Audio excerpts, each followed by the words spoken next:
Good evening. Pauline Hanson is never far from controversy, but she's tonight being accused of going way too far. The One Nation leader wore a burqa into the Senate in a push to ban the garment, but the stunt has instead sparked fury.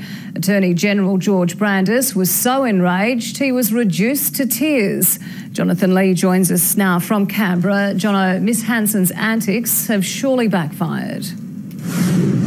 Georgie, you'd really have to think so, especially here in Parliament. Pauline Hanson's no stranger to controversy, as you said, or division. In many respects, that's been her platform for some time. She's famous for her stunts, but here at Parliament House there was widespread outrage this afternoon. But we need to remember that there are many people who back and support Pauline Hanson and tonight will agree with her, which is the very reason why both sides of politics united and went on the attack.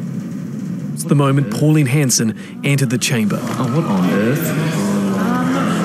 The Senate President as shocked as his colleagues at the sight of the One Nation leader in a burqa. I've been advised by the clerk via the attendant that the identity of Senator Hanson was established before she entered the chamber. 18 minutes later, the Christian senator found the attention she craved. I'm quite happy to remove this because this is not what should belong in this parliament. Asking the government if it would help her. Ban the burqa. Senator Hanson, no, we will not be banning the burqa. Repeating the question on 3 occasions. In light of our national security of this nation, will the Attorney General then ban the burqa in this House for in future? Arguing. The people of Australia have the right to see the face of a person that they elect to this parliament.